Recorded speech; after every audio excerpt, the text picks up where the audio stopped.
ریاست پاکستان اس وقت بالکل نام کی کوئی چیز ایگزسٹ نہیں کرتی۔ مجھے ڈر ہے خدشہ شامی صاحب کہ اب نظام کی یا پاکستان کی ایکسپائری ڈیٹ کے قریب نہ آ جائے۔ کینسر پھیل چکا ہے جی، پوری ریاست کے ہر شعبے کو اپنی حصے لے چکا ہے کہ ایسی کینسر کے علاج میں ڈاکٹر تو ہمیشہ نے انہوں نے بتایا علاج ہے۔ جب تک جرنیلوں نے، سیاستدانوں نے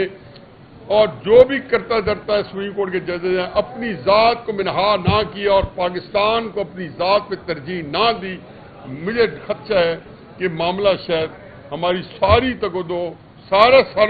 ہماری کے باوجود یہ آگے نہ چل سکے۔ سزا بات ہوگی اور یہ اس طرح ہو سکتا ہے۔ میرا خیال ہے کہ حوصلہ افزائی کے لیے تو یہاں پہ جناب مجیب شامی صاحب جس نے ہمیشہ ہمیں مثبت سوچ کی تربیت دی ہے، ہمیں مثبت سوچ کے ساتھ پروان چڑھایا ہے، لیکن اب یہ بھی اس بات پہ تو افسوس ہوگا کہ جن کی ہماری جن قوم پہ 5 دہائی تربیت کی ہے، تو اس حاصل کلام یہ ہے کہ اب وہ ہمارے میں جب مایوسی دیکھتے ہوں گے تو ظاہر ہے کہ ان کی پریشانی بھی شاید تھوڑے اضافی ہوتا ہوگا۔ یہاں بڑے کئی سینئر لوگ ہوں گے اور شاید میرے بھی ایج گروپ کے 2-4 بندے یہاں نظر آئے۔ میں صرف ایک بات یہاں آپ کے سامنے رکھتا ہوں، اس سوال کا جواب نہیں چاہیے، وہ آپ کو ہی معلوم ہے، مجھے معلوم ہے۔ آپ میں سے یہاں پہ کتنے لوگ ہیں، نوجوان بھی ہیں، ہمارے سینئر لوگ بھی ہیں،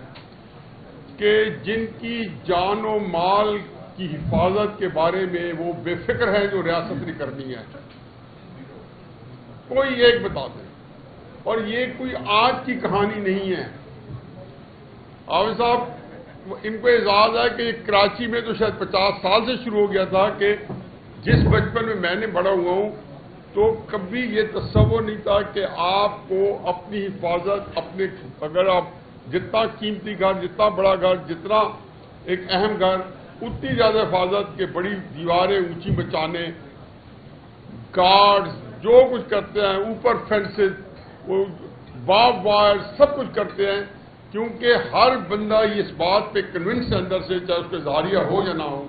کہ ریاست پاکستان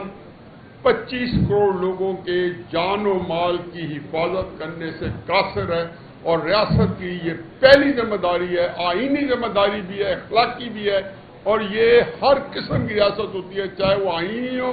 غیر آئینی ہو، بادشاہت ہو، کہ اس سے اپنے شہریوں کے جان و مال کی حفاظت لینی ہوتی ہے۔ پہلی بات یہ ہے کہ اس لیے میں تھوڑی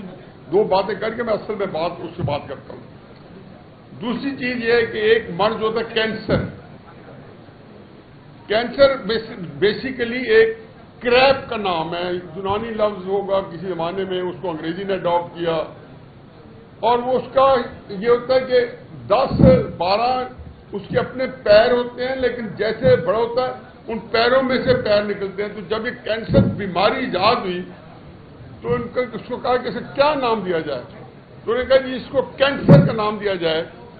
اور اس کا مطلب یہ ہے کہ جب یہ سرایت کرتی ہے تو پورے جسم کو آپ کے اپنی پکڑ میں لے لیتی ہے۔ اب ان 2 باتوں کے تناظر میں تیسری بات یہ ہے کہ میں حقیقت یہ ہے کہ بڑی ایک آپ کو اتنی بڑی محفل جماعت اسلامی پاکستان، میری تو زندگی جو ہے یہیں سے اٹھی ہے، اور میں تو اس وقت سے دیکھ رہا ہوں کہ جس دل جمعی سے جس کو کہنا چاہیے کہ جانے کھپا کے جو کچھ ہے نچھاور کر کے، مال بھی جان بھی، اور یہی ایک کرتے کرتے کرتے یہاں تک پہنچے ہیں کہ کہاں پہ جب بڑا ہو رہا تھا اور جب میں تحریک اسلامی کا حصہ تھا تو ہمارا نعرہ صرف یہی تھا کہ ہم نے اس مملکت کو ایک نظریاتی مملکت بنانا ہے۔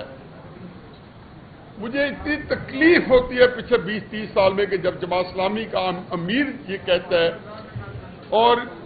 اس کے علاوہ چارہ نہیں ہے کہ جی ہمیں اس ملک میں آئین بحال کر دیں، یعنی کہ اب ہمارا جو سب سے مین آبجیکٹ ہے اس کو ہم نے تھوڑی دیر کے پوچھ ڈالا ہے کہ ملک کے اندر جو ہے آئین کو بحال کیا جائے، کیونکہ مملکت جو ہے وہ اس وقت اس طرح تتر بتر ہوئی ہے کہ یہ جو اس کو جو یہ بیماری ہے وہ کینسر آ چکی ہے۔ حقیقت یہ ہے، میں اس 100% غلط ہوں گا کہ کسانوں کا مسئلہ جو ہے آئسولیٹڈ مسئلہ نہیں ہے۔ ہمیں اب شامی صاحب اور میں جب یہاں آ رہے تو ہمارے ایک دوست تھے، تو شامی صاحب نے کہا آپ چلیں، کہتے جی وہ ان کو کسانوں کا مسئلہ لے کے بھیج رہے ہیں، ان کو پتہ ہمارے کیا مسائل ہے، اور انہوں نے اپنے مسائل کی جب فہرست بنائی تو لگا کہ مسائل تو ان کے تھے، کسانوں کے مسائل ہی نہیں ہیں۔ جب مام میاں والی سے ذمہ دارہ کرتے ہوئے تمہارا خیال تھا کہ شہر جو آسودہ حال ہوگا اور کسان جو ہے وہ پرابلم ہوں گے، یہاں دیکھا تو یہاں کے مسائل جب بندہ سنتا ہے تو اپنے مسائل آدھی بھول جاتا ہے۔ دیکھیں جی اب اس کا کیا حل ہوگا؟ میرا خیال ہے جی کہ دو باتیں ذہن میں رکھیں کہ جیسے میں نے پہلے یہ عرض کیا کہ ریاست پاکستان نہیں یہ سارے کام کرنے تھے۔ ریاست پاکستان اس وقت بالکل نام کی کوئی چیز ایگزسٹ نہیں کرتی، طاقت ایگزسٹ کرتی ہے، اور اللہ کا لاکھ لاکھ شکر ہے، میں اس حقیقت ہے اس لحاظ سے بڑا عقیدت مند ہوں دل کی گہرائیوں سے کہ اس کی وجہ سے ہمارا بھرم ہے، اور میں شاید اللہ میاں جو کوئی دیدار پیدا کر دے کچھ عرصے بعد، اور جیسے طیب اردگان آیا ہے اور وہ ٹھیک کر دے، کیونکہ ریاست بچی رہتی ہے اور یہ طاقتیں بچا کے رکھی ہوئی ہے، اس میں اور کوئی کردار ہے نہیں، اسی طاقت کی وجہ سے بھرم لگا ہوا ہے، وگرنہ ریاست پاکستان جو ہے وہ ایگزسٹ نہیں کرتی۔ کیسے مسائل حل ہوں گے، کیسے نہیں ہوں گے؟ میرا خیال یہ ہے کہ آپ اس کو بھی لے کے چلیں، لیکن اصل مسئلہ یہ ہے کہ جی وہ جو نظام ہے، مجھے ڈر یہ ہے کہ یہاں پہ میں نے دیکھا ہے کہ ہر قسم کا اقتدار اتمایا گیا اور اس کی ایک شیلف لائف تھی، ایک ایکسپائری ڈیٹ تھی، وہ ایکسپائر ہو گیا۔ میں شامی صاحب اور میرے انتہائی قابل احترام امیر جماعت اسلامی پاکستان، مجھے ڈر ہے، خدشہ شامی صاحب کہ اب نظام کی یا پاکستان کی ایکسپائری ڈیٹ کے قریب نہ آ جائے۔ ہر چیز کی شیلف لائف ہے، ہر چیز نے تو یہ ایک ایسی سچویشن ہے کہ میں تو جی میرے اندر بڑی پشمردگی ہے، میرے اندر انتہائی حیثیت نے مجھے قبضہ کیا ہوا ہے اور انتہائی غلط کیا ہوا ہے، نہیں ہونا چاہیے، اور ہو سکتا حالات بہت اچھے ہوں، اور میں ان کی حوصلہ مندی کی داد دیتا ہوں اپنے انتہائی شفیق محترم بھائی شامی صاحب کی بھی، اور اپنے امیر جماعت اسلامی انتہائی قابل احترام حافظ نعیم رحمان صاحب کی، کہ حقیقت یہ ہے کہ جب ان کی باتیں کرتے ہیں پبلک میں جو بات کرتے ہیں وہ بڑی حوصلہ مندی کی بات کرتے ہیں، ایک فکرہ نہیں نکلتا ان کے منہ سے، اور پتہ نہیں کس اس سے کرتے ہوں گے۔ یہ کینسر پھیل چکا ہے جی، پوری ریاست کے ہر شعبے کو اپنی حصے لے چکا ہے، کہ ایسی کینسر کے علاج میں ڈاکٹر تو ہمیشہ نے انہوں نے بتایا علاج ہے،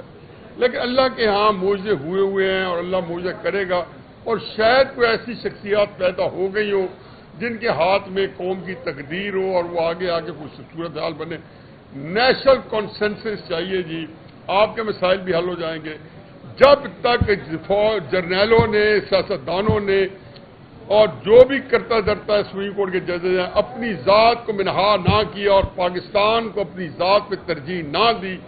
مجھے خدشہ ہے کہ معاملہ شاید ہماری ساری تگ و دو، سارا سر ہماری کے باوجود یہ آگے نہ چل سکے۔